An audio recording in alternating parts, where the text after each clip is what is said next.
Good afternoon, fellow colleagues. Here we are together again for our staff meeting.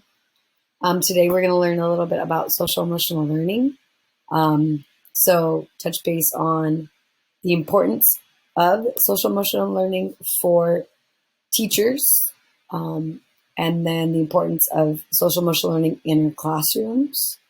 We're going to look at some quick data of social emotional learning, and then also a few tips, right, that we can implement immediately in our classroom. And they are easy peasy. It doesn't take any real time at all. So let's get going here. Our first slide.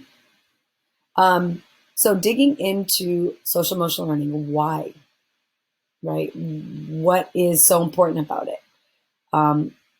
I was thinking about it as we are all educators here.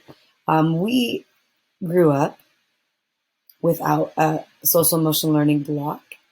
And I think I think time has changed. And I think as we improve, as our educational system improves and gets better, and we are able to grow, we have to implement different programs. And I think social emotional learning is one that we need to implement school-wide and within our classrooms. So what's all the buzz about anyway, right? What exactly is it? So social emotional learning is not only a strategy, but it is a way of teaching, and a philosophy of building relationships with our students in order for them to succeed in their academic content, in order for them to exceed in their lives, in order for them to better understand themselves and their identity and their relationships with others. So a quote that I took from the Education Trust report, section 1 to 3, it's on page 5. It says, how individuals think, behave, or feel is not universal. It's largely based on all the societal, individual, and cultural factors mentioned above. So, when contextual factors are overlooked, efforts to support social, emotional, and academic development are unlikely to be successful. So it's important for us as teachers to understand the importance of social emotional learning for our students. Because if these are overlooked, then the academic side will not come or will not reach its full potential.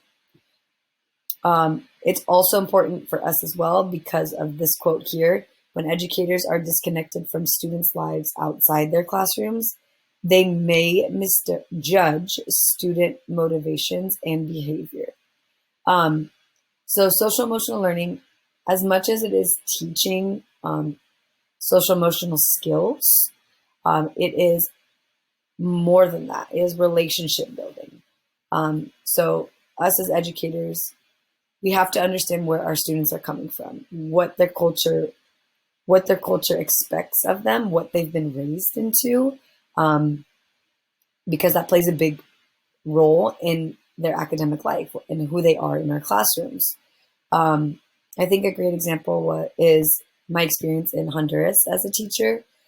My first year, I felt like I was getting disrespected left and right because my students were super chatty and they were just really conversational. So if one student spoke, it seemed like everyone was talking on top of each other. And that I was misjudging that as disrespectful, and they were all misbehaving. Little did I know, culturally, that is not how it is. And so I, as an educator, have to understand my students and their background and their traditions and cultures. So why do we need it in the classroom? Why can't our students learn about this in some other aspect of their lives? So a quote that I want to state from that same article is, all learning is social and emotional, whether intended to be or not, and whether explicitly stated as so or not. I think we all can understand that. It's pretty straightforward. No matter what we are teaching, there's always going to be um, a social aspect to it. Whether it's small group, whether it's partner, think pair shares, a classroom, the environment in itself gives for that social environment, and emotional as well, because academics comes with a variety of stages in which we go through, right? Success, failure, trying again and again. So all learning that is done in a classroom setting is social and emotional. And I really enjoyed that the quote was saying, whether it's explicitly stated or not, it has these aspects to it.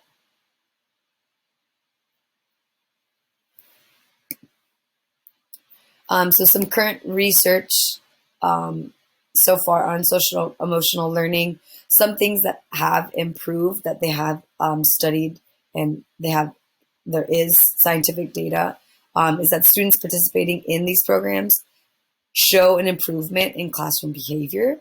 They have an increased ability to manage their stress and depression.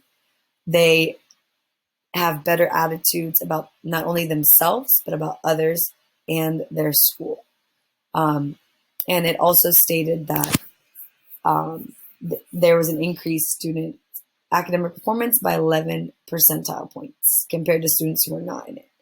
And I think this has to do, um, in my opinion, when our students and ourselves, I think humans in general, when we can manage our emotions, when we understand our feelings and how to navigate them in an appropriate way, we're more likely to succeed, right? And manage our stress.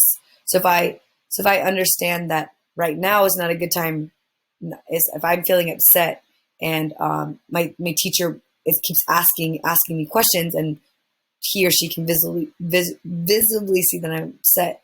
There are tools and strategies from the social emotional learning, different breathing strategies, different mindfulness strategies that help our students to control these feelings. And in return, that plays a role in their academic performance. Also, the attitudes about themselves, others, and their school. Um, Having a positive outlook, having a positive self image, having this understanding and accepting of everyone's cultures and traditions, and being open minded also allows for that space to be self accepting and to accept others. So 3 easy ways that we can implement social emotional learning right away in our classrooms. The first one is having a circle time. So whether it's a morning huddle or a checkout at the end of the day, so you can have a check in and a check out, ways to meet in with our students and engage them, ways to build these relationship skills amongst themselves, students amongst themselves, and with their teachers as well. Um, it's super important. I think we underestimate how powerful circle time can be and all the different skills that they learn from each other. It could be something like a would you rather question. And within that, would you rather, you have different opinions, and you have to respect those opinions, and you try to persuade, and you listen to others. So there's all these little things that come from this time. Allow students to be their authentic selves.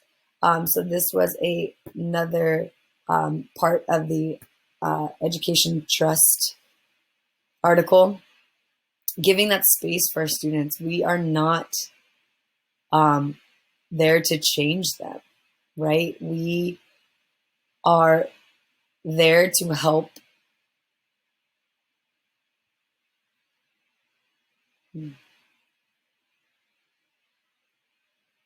We are there to help guide them to be their best selves. The third one is become humble and interested learners, also from the Education Trust report. We can implement social emotional learning right away by being humble and interested in our students, right? That modeling for them is doesn't take any time at all. You can do it right away. I like this picture of bussin'. I think it's super important for us to allow for our students to be themselves and to use this slang and to come into our classrooms the way they are, and for us to understand them and for them to understand us as well. So, and then also some how this aligns with CASEL. CASEL is the framework for social emotional learning. So there are 5 core competencies, and you can see that all of them are involved when you look into social emotional learning. Self-awareness, self-management, responsible decision-making, relationship skills, and social awareness all play a key in the growth and in the growth of our students when they are in circle time and doing these other little things. My references page here, some resources that I used. My camera is going wild here. But yes, so thank you very much for your time. I know it was a little bit long, but social emotional learning is something that is key as educators in the classroom in order to get the best and the most out of our students. Thank you.